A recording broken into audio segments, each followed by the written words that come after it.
it is currently the hottest time of the year. And that also would not be feasible in my flat. Anyway, I was going to make a Christmas themed video next, considering it is Christmas time still. But I am more excited to make this. So today I am going to be discussing my top 5 all-time favorite horror movies.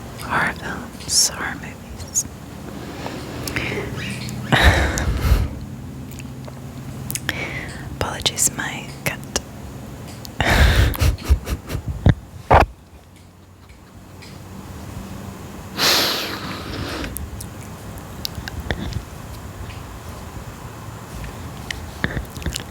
My cat is attention seeking.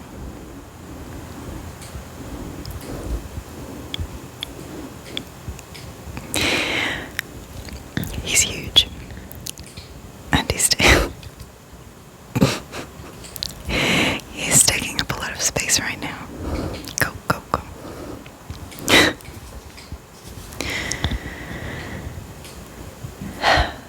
Sorry about that.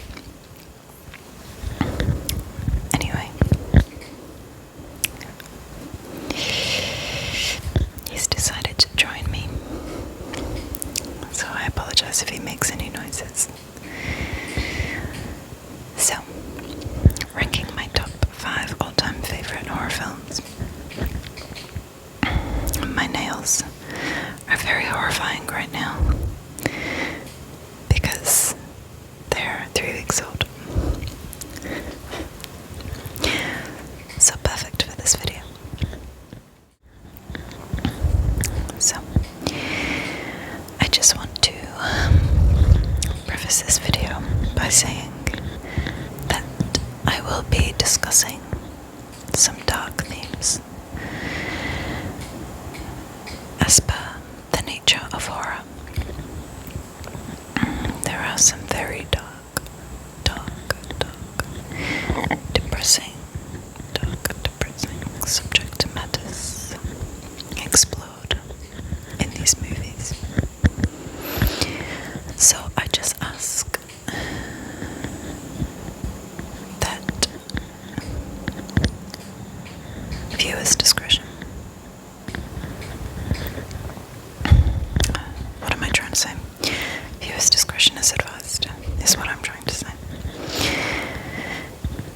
I won't say anything too explicit because that would be inappropriate. But I might touch lightly on some very dark subjects. Just be aware of that going into this. Okay, let's get into my top 5 all-time horror films. I wanted to start with a couple of honorable mentions. First honorable mention being Poltergeist, released in 1982 by Steven Spielberg. Now, this movie is one of my all-time favorite movies.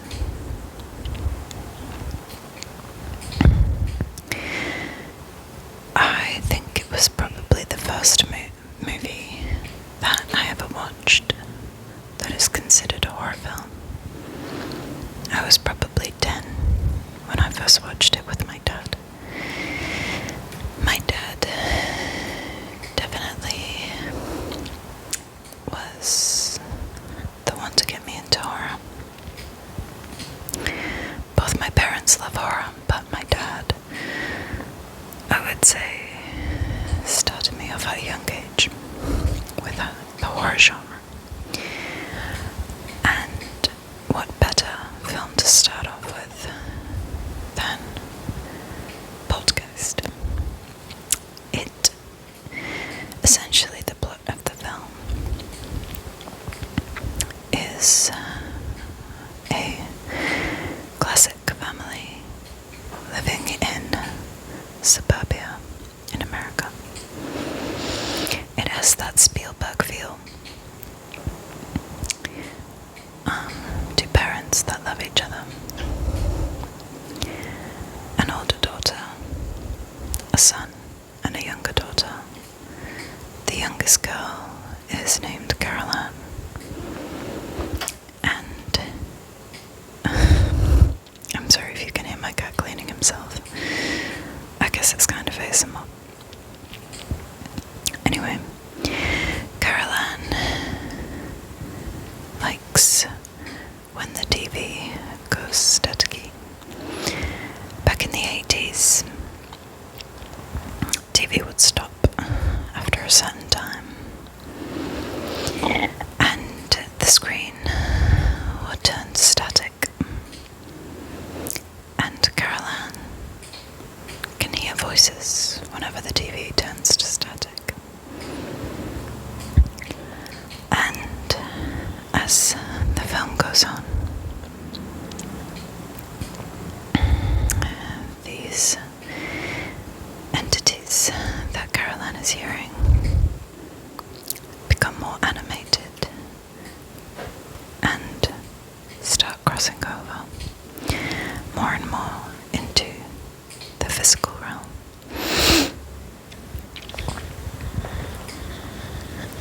Now, I love this film. It has some scary parts in it.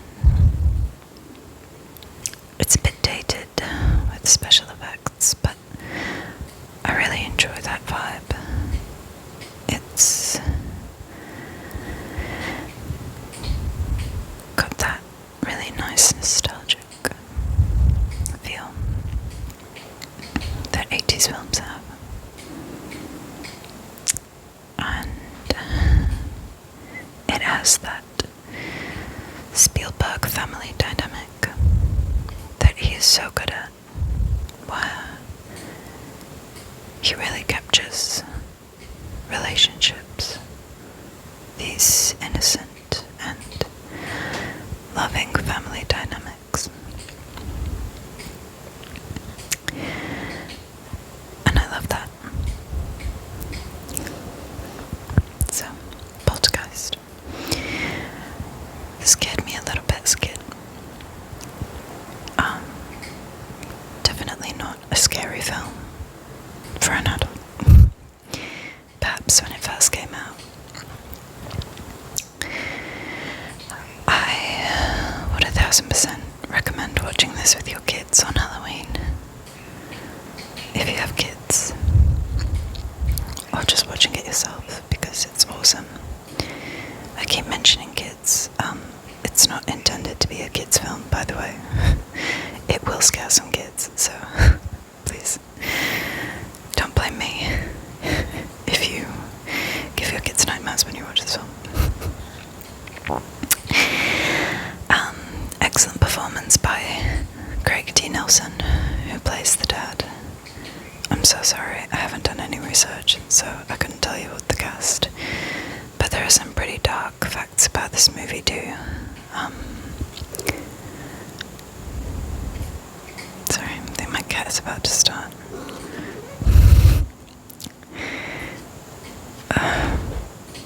Okay, he's gone to sleep.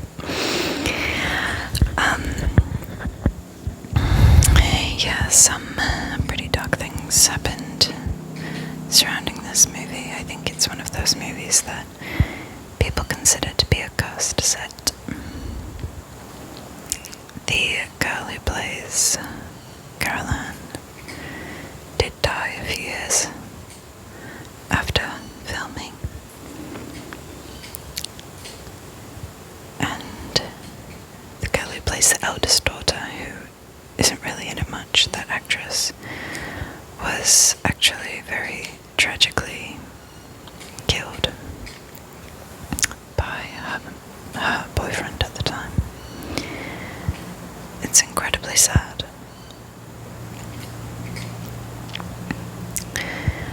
And there is a scene involving skeletons in the movie where a lot of skeletons arise from underground, and Spielberg actually used real human skeletons for that scene. I'm not 100% sure on the ethical and moral use of real life skeletons, but who knows? I would hope that they were donated and he wasn't just grave robbing. Moving on, so that was an honourable mention, Poltergeist by Steven Spielberg. It's very good. Another honourable mention, which will ruffle some feathers, and a lot of people will disagree with, is the Blair Witch Project, which I'm pretty sure came out in 1999 and is believed to have basically, I don't think it was the first found footage film, but I think it sort of cemented that as a horror genre, found footage. A lot of people don't like this movie. I think most people don't like this movie. And I understand why. I definitely understand. Sorry, I probably should have said this at the beginning, but full spoilers. I'm trying not to give too many spoilers away, but there will be spoilers in this movie. In this movie review. Sorry, I should have said that at the beginning. But I will be talking about some spoilers. Anyway, so a lot of people don't like the Blair Witch because of the ending, or they find the characters unlikable, or they find it to be too slow. I find it to be a movie that definitely relies on the viewer's imagination, the psychology of the viewer. I think that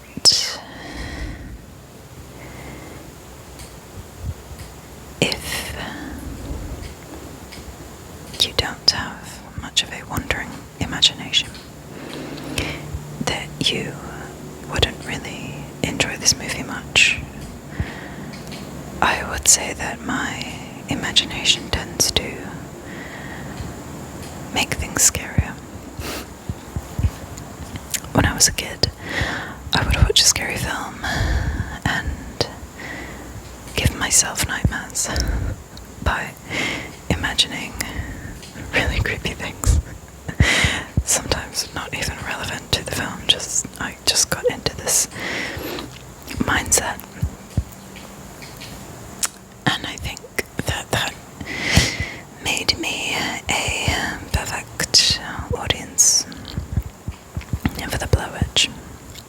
I was very young when I watched it, so that's also probably part of why it frightened me so much. I was very young, I was probably only 11, and I watched it by myself. But it did keep the woods for a very long time, which was not ideal for my dad, because he is a huge nature buff, and he loves going for walks in the woods. He loves going to the woods at night. And I absolutely flat out refused to step foot in the woods after I watched the Blair Witch Project. And he was trying to get me to conquer that fear for a while. And of course, I can go into the woods now. There are much scarier things than the Blair Witch that live in the woods near my house anyway. But yes, I think the film does a really good job of capturing paranoia. I always liked the beginning of the film where these students were interviewing the locals. Sorry, just had to move. I liked the beginning where the locals were describing the witch, and it always seems so real to me, the way that they talk about the witch, the way that they are truly frightened of this creature, and how it seems so real to them. And of course, when the movie came out, it was marketed as a true story, and a lot of people did believe that it was a true story. I don't blame them, because again, found footage was sort of not really a thing when that came out, and the acting is actually very, very good for these unknown actors who actually signed contracts. I believe they signed contracts that they wouldn't star in any movies for a certain amount of years because it would keep the realism of the Blair Witch alive. I liked that. I thought that was a big sacrifice for the actors, and it definitely did help with the marketing.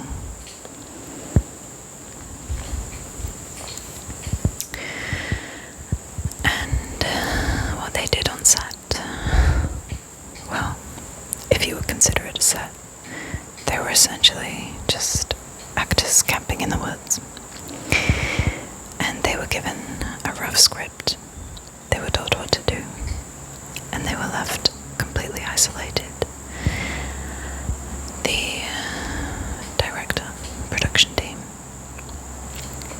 intentionally reduced the amount of food that was given to the actors each day because they wanted to make the actors more agitated and frustrated as the filming went on,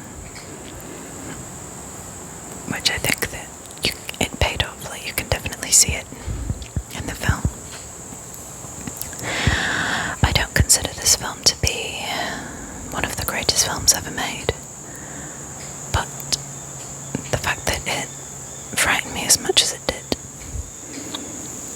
and the creativity, I have to say, it is almost in my top 5 all-time favorites. Okay, and we're moving on to the top 5 all-time favorite horror films.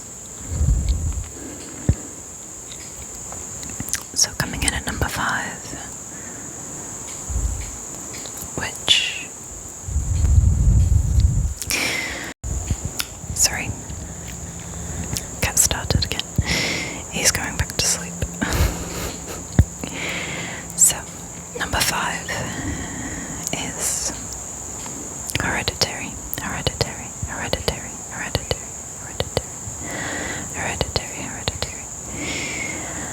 Directed by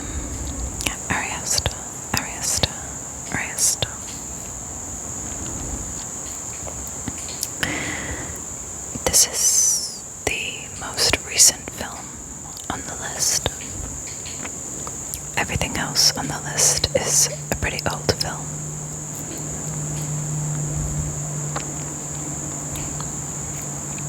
This one is the most recent. It is the first film since I have been an adult that has genuinely frightened me. I'm not saying that I'm some fearless moviegoer. I just have a certain type of film that scares me, I guess. Jump scares, of course they make me jump, but they don't sit with me.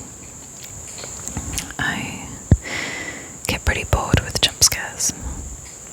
And there are a couple of jump scares in Hereditary, but for the most part that film is really creepy. Just insanely creepy. The acting is phenomenal, of course.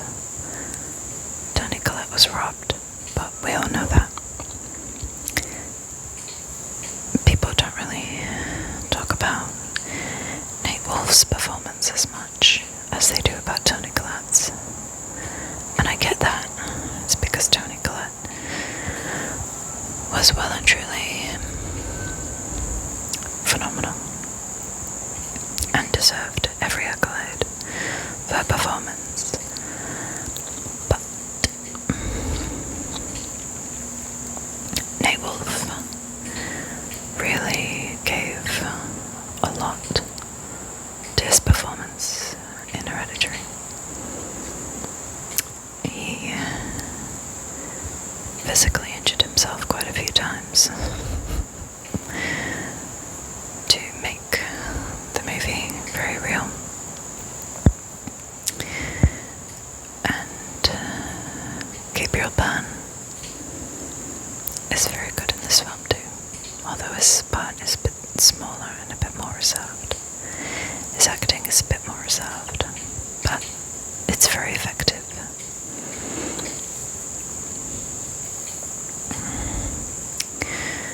And the phenomenal actress who plays Charlie, and it's going to bother me that I can't remember what her name is. Off the top of my head, it's escaping me. Anyway, I think she's fabulous. Another small role in the film, but such a monumental, important role. It's integral to the plot.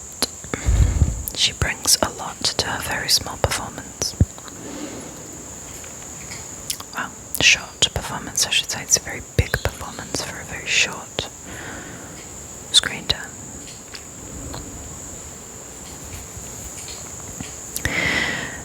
The plot of the film is a family, a mother, a father, an older brother who is teenage, 16, 17, and a younger sister who is 13, 14, around that age.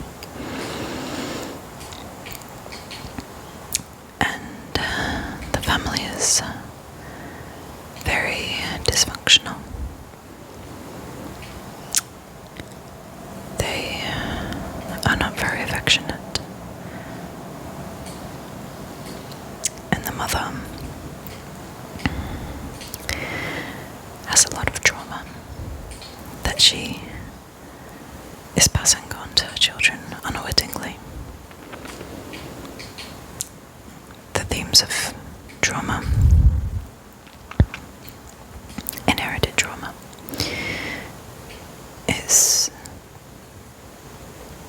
that is the main theme of the film, but it also explores the supernatural, the occult, demons.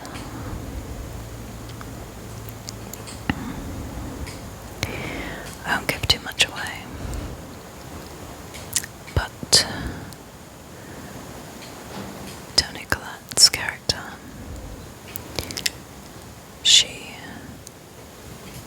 has lost her mother at the beginning of the film. And the mother is very mysterious. We learn that she wasn't very close with her mother. And the more we learn about the mother throughout the film, the more sinister her character seems. And she has definitely traumatized the family. She has brought something into the family, something demonic, and with her death, she has awakened something extremely dark. There are a lot of really, really horrendous scenes in this film that will have your jaw on the floor and you won't be able to speak for a few seconds. Or at least that was my reaction anyway.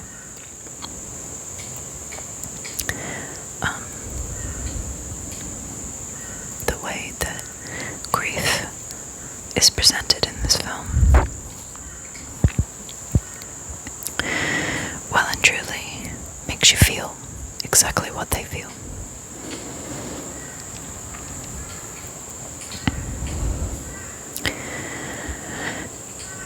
And the amount of thought, attention to detail, precision, and planning that was put into this film is incredible. There are so many unbelievable Easter eggs in this film. Tiny, tiny details that once you realize what it is, it just sends chills down your spine. It's a film that you can watch over and over again, and you keep catching things that you missed the first time. And I well and truly would consider this film to be genius.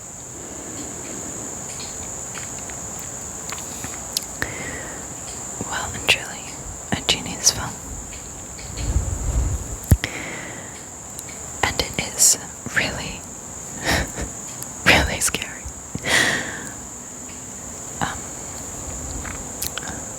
Yeah. So that's Hereditary. Definitely watch it. I think it came out in 2018. So it's a very recent film. It's definitely worth a watch, but it is a film that you have to pay attention to. So just bear that in mind. Okay. Number 4. Number 4 is Jaws. Jaws from 1975. Another Spielberg. Spielberg, as you're probably guessing, is one of my favorite all-time directors.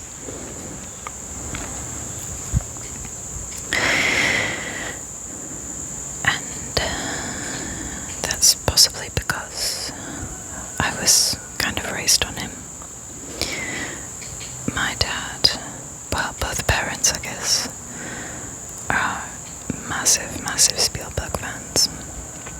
And that certainly rubbed off on me.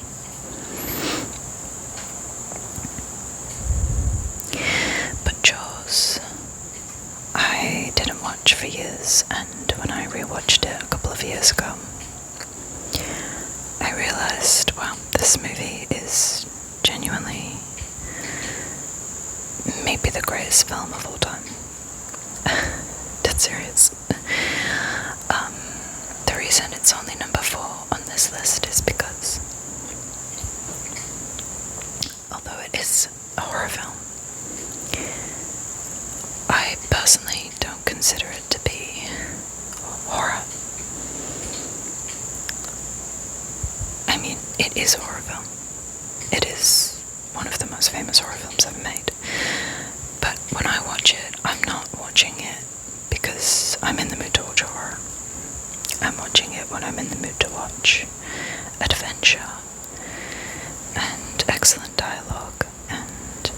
filmmaking,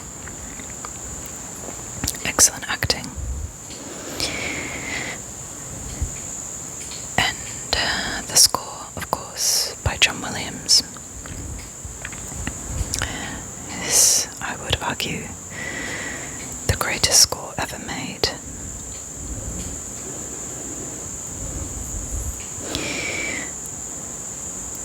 So, if you haven't seen Jaws, just stop watching this and go and watch it. And come back, please. But essentially, the plot of the film is Chief Brody, who is played by the late great Roy Scheider, has recently moved his family to Amity Island, which is a fictional island set to be around Massachusetts, close to Cape Cod, that sort of area. And he's moved there with his family, his two boys, because he wants to be somewhere safer than New York. And Amity is incredibly safe, very quiet, very sleepy town, a tourist town. And he is chief of police. And essentially, a great white shark finds itself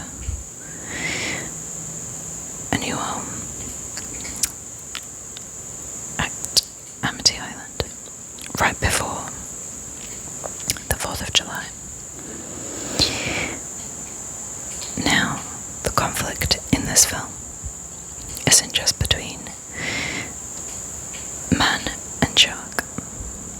It's between doing the right thing and greed. Greed.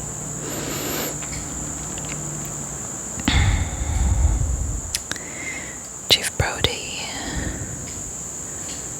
has to try and figure out whether it's better to close the beaches to ensure nobody gets killed by the shark, or keep them open and ensure that the town survives the summer, because they rely on tourism. And if the beaches are closed, they don't get tourists, they won't survive. Their businesses will not survive. It's hard for him as an outsider. He's not a local, so people don't really want to listen to him. Doesn't really have anyone on his side until a young boy is killed, and all of a sudden something needs to be done fast. And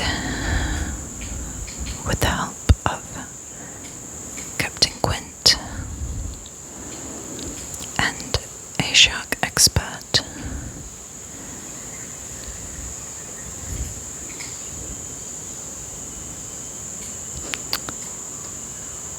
my gosh, I'm having a real moment here.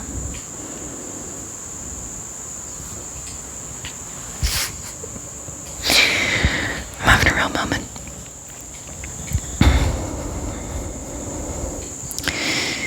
Captain Quint, anyway, played by Robert Shaw, is an awesome character. I recently dressed up as him for Halloween. Nobody got the costume, of course. Oh, Hooper. Hooper is the name of the shark expert. And he is constantly butting heads with Captain Quint. represent something. Captain Brodie represents the working man, the average man who wants to do the right thing. Hooper represents the upper middle class, a younger generation, privileged generation. He is a good guy, but he is a little arrogant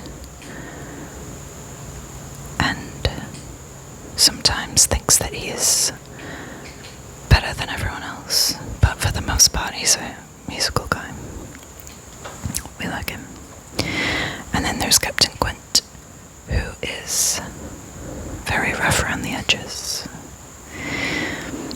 a shark hunter, an ex-soldier, ex-Navy, sorry, not very well versed in American War.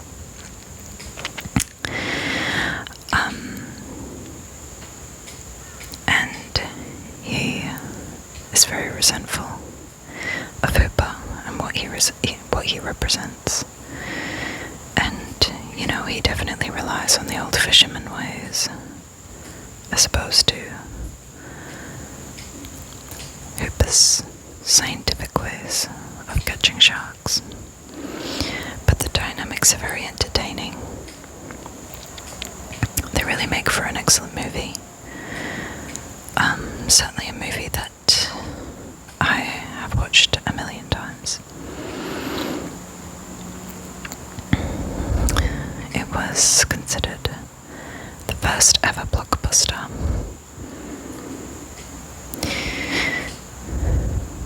And was meant to be released for Christmas.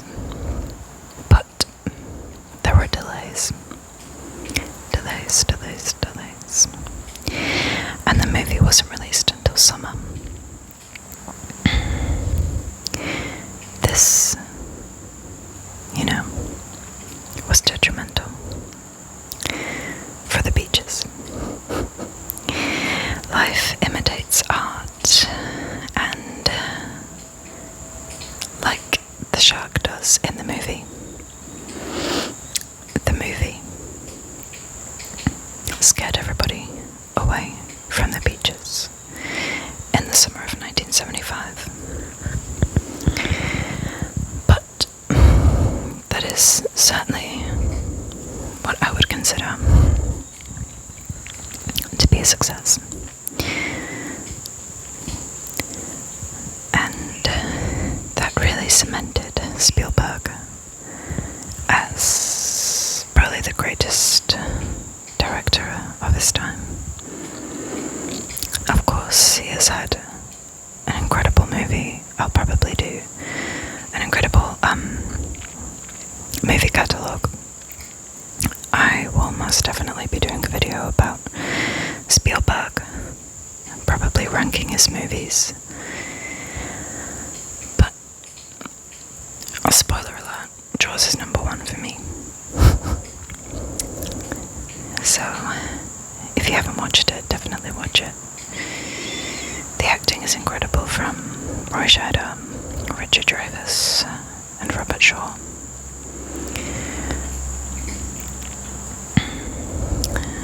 Roy Scheider, in particular, who is Chief Brodie, the main character. Over the years, I've really come to appreciate his ability to make you feel exactly what his character is feeling. He is absolutely amazing at conveying emotion. So, if you haven't watched it, watch it. Watch it immediately. Watch it. And read the book too, by Peter Benchley. He also is credited for the screenplay of the movie. He wrote the book. The book only came out 2 years before the movie did. And Peter Benchley actually became, I believe, believe, a shark conservationist after the release of the book and the film, because he felt a little bit guilty over the way we started to treat sharks after the film came out. But, and I don't want to speak too negatively about Peter Benchley, but I would say it is one of the rare examples of the movie being better than the book. Better than the book. Better than the book.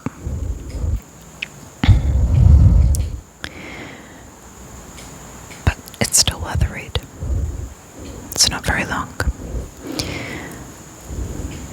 Definitely different dynamics in the book. Different feel. Okay, moving on.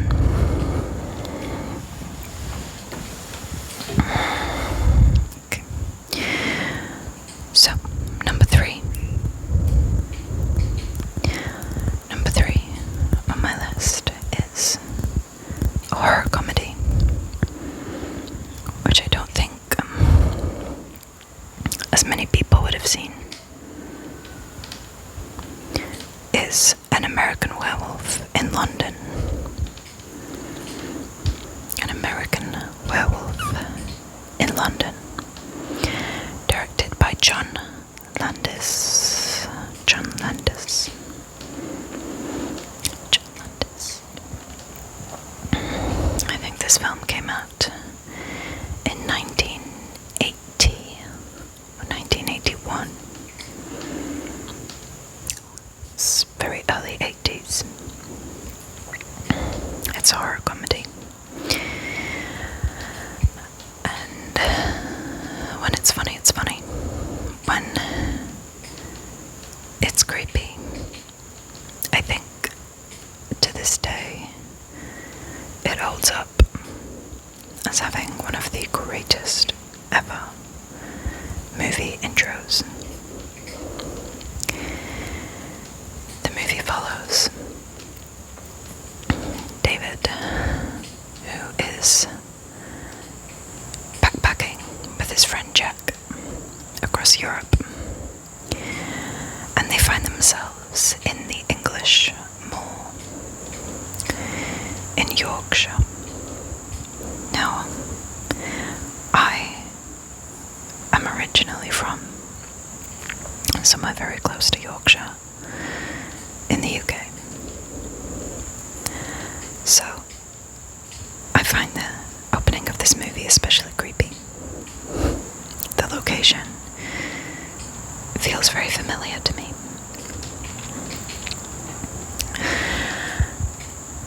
Anyway, David and his friend Jack are roaming the moor. They find a pub, called the Slaughtered Lamb. The Slaughtered Lamb. The Slaughtered Lamb. And when they enter the pub, they are met very, very coldly by the locals who are sitting in the pub. The pub is full. And they are not welcomed by the people in the pub. They are essentially dismissed. And as they go to leave and continue their trek across the moors, they are given an extremely ominous warning to stick to the path, and beware the moon.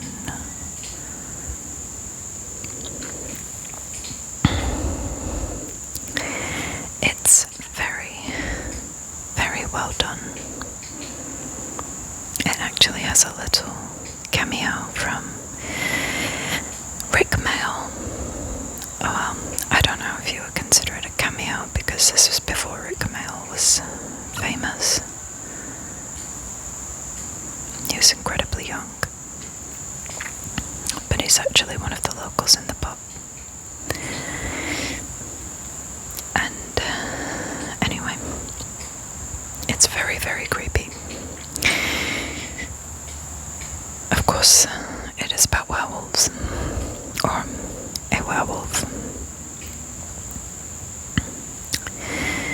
There is a very, very famous transformation scene, which, upon its release, it won a lot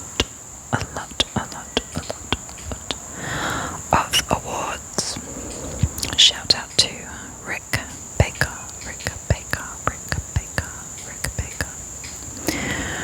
who was the special effects artist in the movie. The special effects to this day are very creepy. A little bit dated in some shots, but the changing scene, the transformation scene, is unmatched in my opinion. I would say the acting is very camp from the main characters of the movie. It is very camp, but I believe that this is intentional.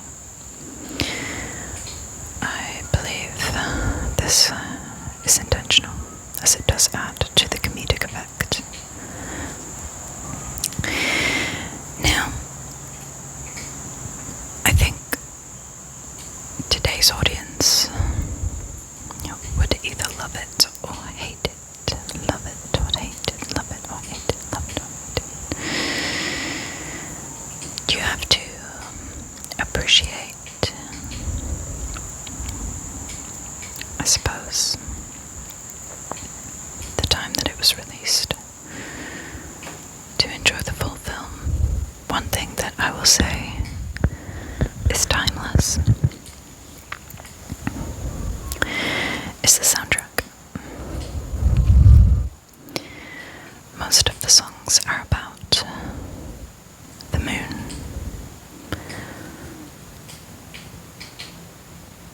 And they're just perfect. Perfect for the film. I think that you should watch it if you haven't.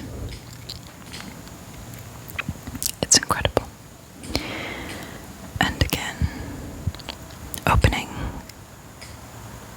is, I would definitely say, the best horror movie opening of all time.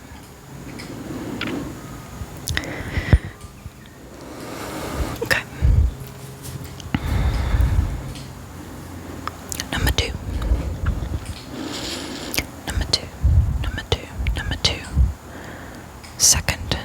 Second best horror movie of all time, in my opinion, is The Thing,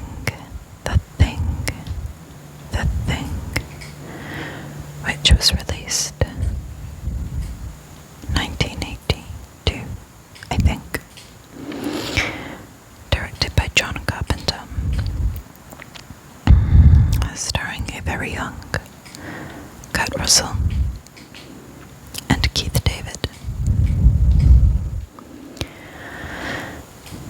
This was number one for a long time, and very recently fell into the number two spot.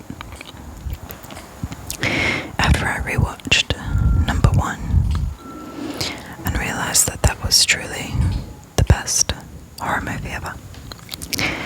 But anyway, The Thing. It is about isolation, paranoia, body horror. The setting is the Arctic.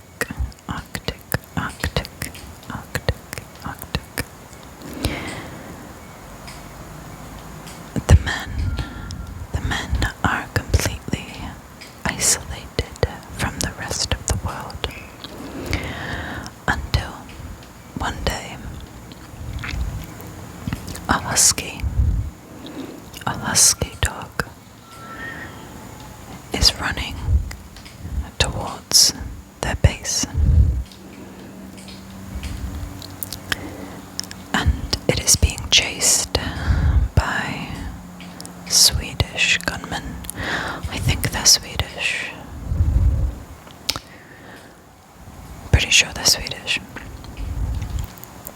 Who are trying to shoot this husky dead.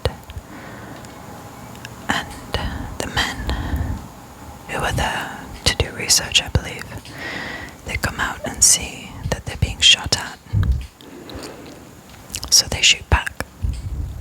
They have no idea what's going on. And the husky runs to them. And of course, they take in the husky. They try to communicate with the outside world to see what's going on. They cannot get in touch and communicate with anyone.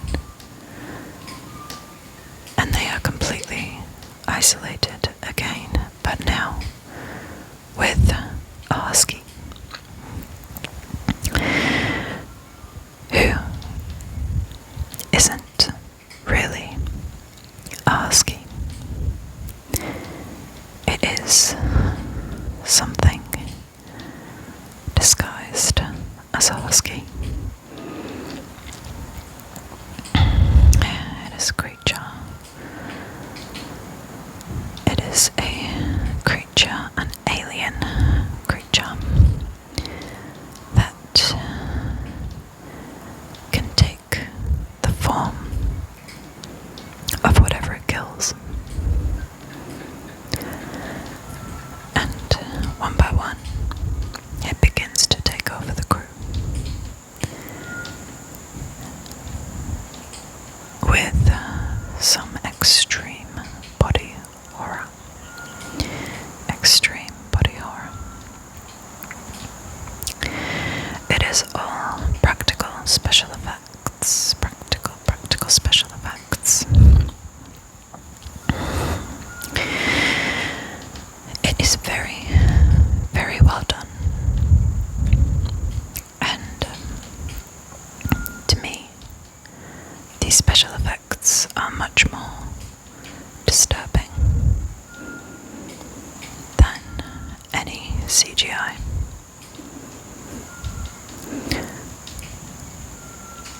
The sensation of complete isolation makes the paranoia grow and grow and grow. And we as the viewer often know just as much as the characters do.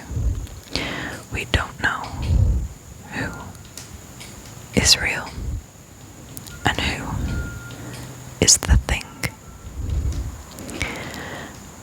It's very, very creepy.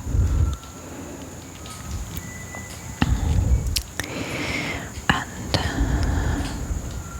there is an ambiguous ending, which has caused a lot of controversy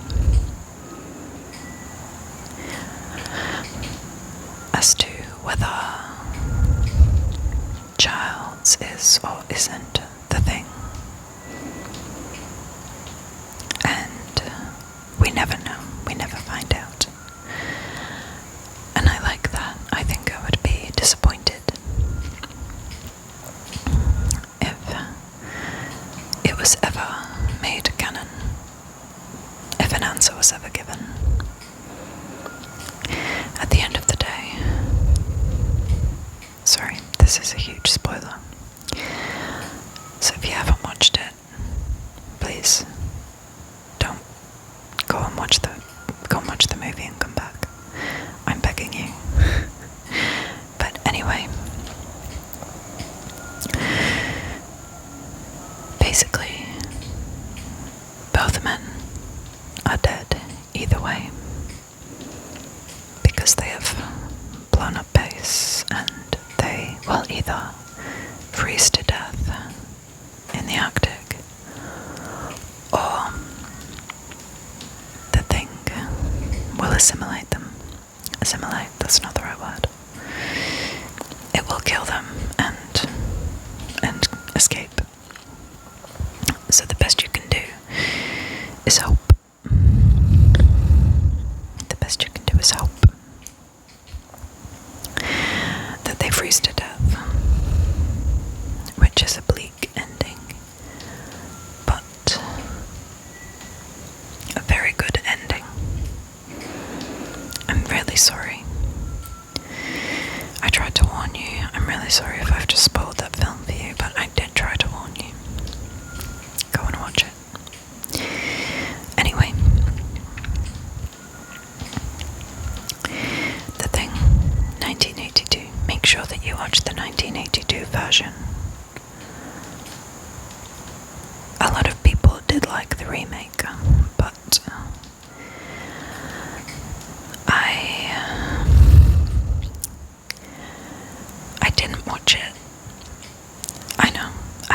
I should watch it before I give an opinion, but I've seen clips of it, and I know that in that movie they use CGI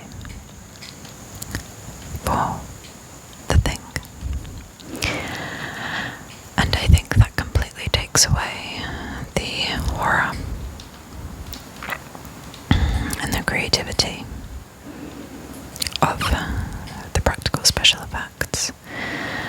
I'm not saying that there's no creativity in CGI, but when you read about what they had to do, what they chose to do with the special effects in the original movie, really puts into perspective the skill and talent and ingenuity of the team.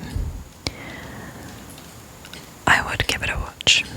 It is, a lot of people consider the greatest horror film ever made, and for the longest time I did, until I rewatched number one. So number one, the greatest of all time, is, in my opinion, Ridley Scott's Alien. Alien. Alien. Alien.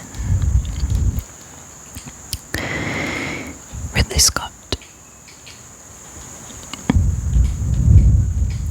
is a very versatile director. He's got some hits and some misses for me, but you can't really argue with Alien. It is, well and truly, the best ever, in my opinion. Now the movie, the plot of the film, and again, please, if you haven't seen it, go and watch it. It is so masterful, so amazing, and so relevant to modern audiences. It is set about 100 years in the future, and there is a ship which contains some workers. I'm pretty sure it is a cargo ship.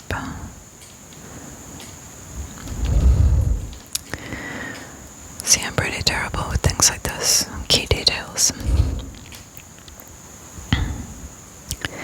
Anyway, their actual job isn't really that important. It's not an integral part of the film, but they are returning from a mission. They're just working class people, and they are awoken early from hypersleep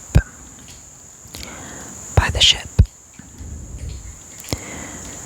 because in their contracts they are required to go and help distress signals that they pick up. Even though that is not their job, they are contracted to help anyone who puts out a distress signal, and they get paid extra. So they all agree to do it. They go down to this planet, which is a very hostile planet. It's very dark and cold and dusty. And they go and look around on a spaceship. It is an alien ship. And they can't find anyone alive until Kane, who you might believe will be the main character at this point in the film,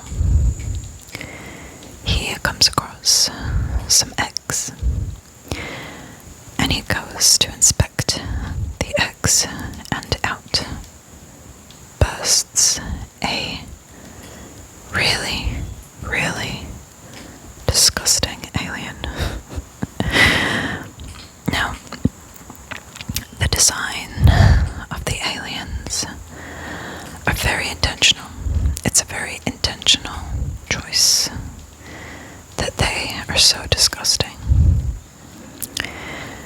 Ridley Scott was, as I've read anyway, he was tired of the essay of women in films,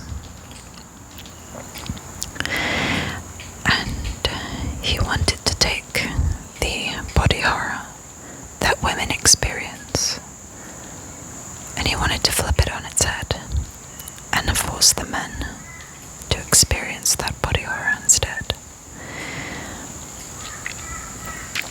And the way that he does that is with the design of these creatures. The creatures have two forms. They have the facehugger and the xenomorph. Facehugger and xenomorph. The facehugger is what comes out of the egg. It is a creature that looks like a spider, but at the same time, it looks like a certain female body part that I can't talk about without getting into trouble, because it's too explicit. But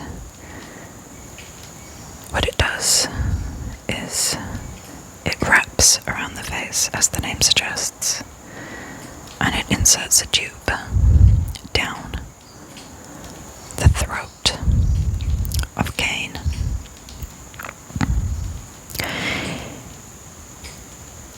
The act of the facehugger feels very violating. It feels like an act of SA, and that is very intentional. It's hard to watch, and it does a very good job of making you feel extremely uncomfortable when the crew tries to remove the facehugger. It squeezes Kane's throat tighter, and its blood is highly acidic, and it melts through metal, so they cannot get it off until it is ready to come off. And eventually it comes off, and Kane wakes up, and he seems fine. And as they sit around and have breakfast, we get one of the most iconic scenes in movie history, which is the chest burst scene. And again, as you can infer from the name, it is essentially the xenomorph, which its egg has been laid inside Cain from the facehugger, from the tube that was inserted in his throat. The egg contained the xenomorph, and it bursts out of Cain. And the look of the xenomorph, it's very, again, it resembles a male part, as well as resembling a man. The shape of its head resembles a male body part, which I can't talk about. Again, coming back to this very violating SA feel to these aliens, these parasitic creatures. It is like Cain has given birth to this creature.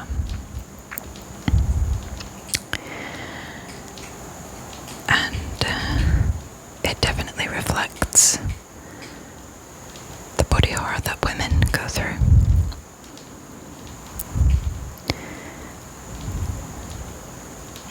it's incredible. The way that Ridley Scott had such a feminist approach to a film that came out nearly 50 years ago. And it still holds up to this day.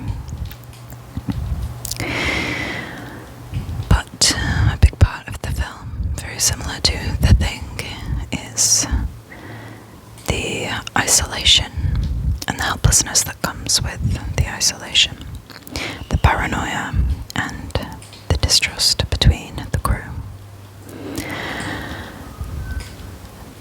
The way that this creature is so much more advanced than this crew.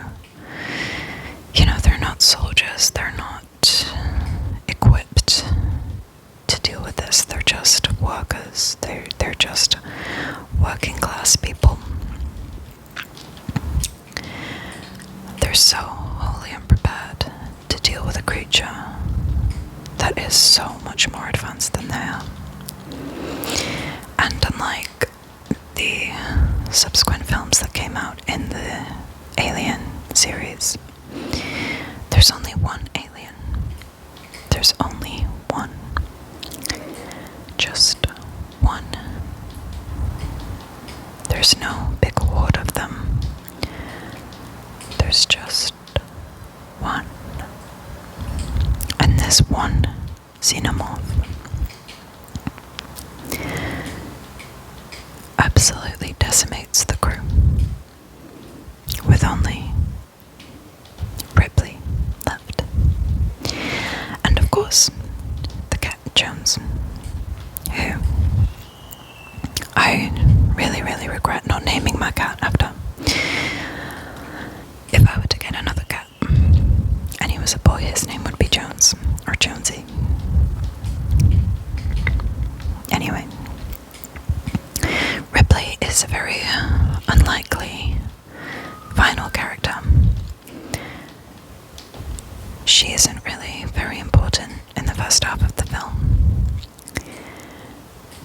She only really becomes important after the male characters start to die off. And then you realize that this one, she is very, very intelligent. And she is very important.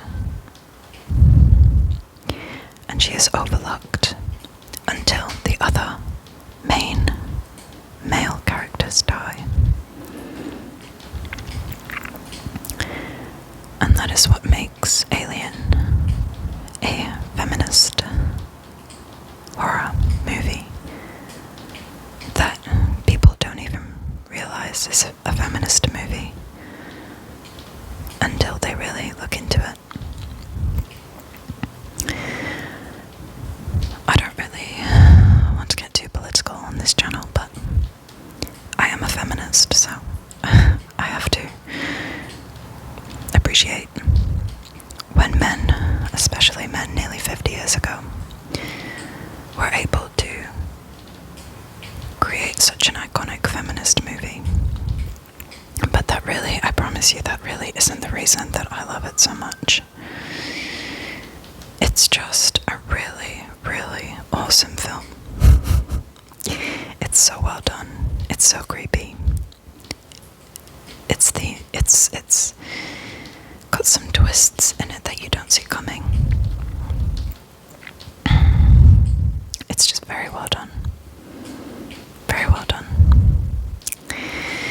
Anyway, so that is the end of my top 5 all-time movies. I did a lot of rambling and ranting and raving, of course. I'm not gonna have time to do any Dracula reading, but I think I'll do a separate video on that anyway, because it's my favorite book and it's one that I can yap about for a really long time. So this video was either entertaining for you or so boring that it put you to sleep. Either's fine. And I hope that you liked what I had to say. And if you didn't, if you think my opinions are terrible, tell me. Do you agree? Do you disagree? I'd love to hear it. And I'd love to hear your reasoning. I find it so interesting to hear people's perspectives.